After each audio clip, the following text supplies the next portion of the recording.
Período Tokugawa. Paz, estabilidade e crescimento econômico. O período Tokugawa, de 1603 a 1867, também conhecido como período Edo, marcou o final do Japão tradicional, caracterizado por paz interna, estabilidade política e crescimento econômico sob o shogunato, um sistema de governo, de Tokugawa Ieyasu. Esse período teve início com a vitória de Tokugawa Ieyasu sobre as forças de Toyotomi Hideyoshi em 1600, seguida pela consolidação do poder político do clã Tokugawa e seus aliados Dain, senhores feudais, na região leste do Japão. Em 1603, a corte imperial conferiu a Ieyasu o título de Shun, título militar. Ordem social e política. Como parte do plano para manter a estabilidade, a ordem social foi oficialmente congelada, e a mobilidade entre as quatro classes, guerreiros, agricultores, artesãos e comerciantes, foi proibida. Numerosos membros da classe guerreira, ou samurai, fixaram residência na capital e em outras cidades do castelo, onde muitos deles se tornaram burocratas. Os camponeses, que representavam 80% da população, foram proibidos de se envolver em atividades não agrícolas para garantir uma fonte de renda estável e contínua para aqueles em posições de autoridade. Política externa e isolacionismo. Outro ponto da preocupação dos Tokugawa com a estabilidade política era o medo de ideias estrangeiras e da intervenção militar. Eles viam os missionários como uma ameaça ao governo, especialmente após a expansão colonial da Espanha e de Portugal na Ásia com o apoio dos missionários católicos romanos. Para lidar com isso, os shoguns Tokugawa emitiram 3 decretos de exclusão na década de 1630, proibindo completamente o cristianismo.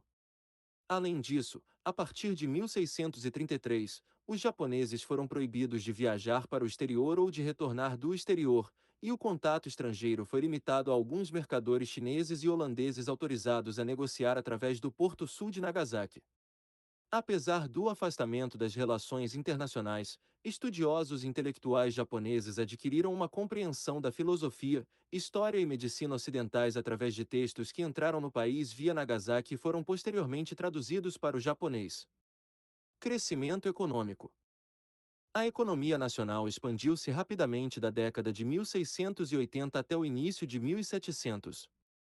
A ênfase dada à produção agrícola pelo shogunato Tokugawa incentivou um crescimento considerável nesse setor econômico. A expansão do comércio e da indústria manufatureira foi ainda maior, estimulada pelo desenvolvimento de grandes centros urbanos, mais notavelmente Edo, Saka e Quito, na esteira dos esforços do governo na centralização e seu sucesso na manutenção da paz. Fim do período Tokugawa. Durante o século XVIII, mercadores, em menor medida, comerciantes, continuaram a prosperar. No entanto, os daimyo e os samurais começaram a enfrentar dificuldades financeiras. Sua principal fonte de renda, um subsídio fixo ligado à produção agrícola, não conseguia acompanhar o crescimento de outros setores da economia nacional.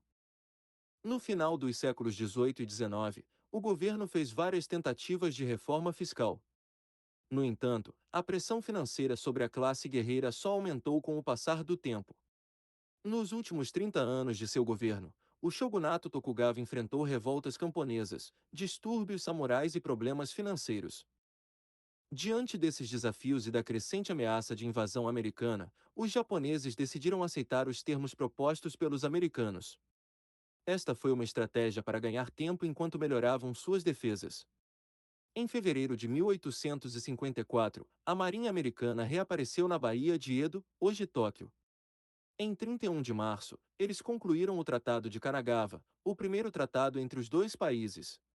Este pacto garantiu um tratamento mais humano aos marinheiros naufragados, permitiu que navios americanos obtivessem combustível e suprimentos em 2 portos menores, estabeleceu a residência de um cônsul dos Estados Unidos em Shimoda e abriu o caminho para mais privilégios comerciais dos Estados Unidos. O sucesso deste tratado evidenciou a incapacidade do shogun de manter a política isolacionista tradicional do Japão. Logo, os japoneses foram forçados a assinar tratados semelhantes com outras nações ocidentais. Esses eventos contribuíram para o colapso do shogunato e, finalmente, para a modernização do Japão.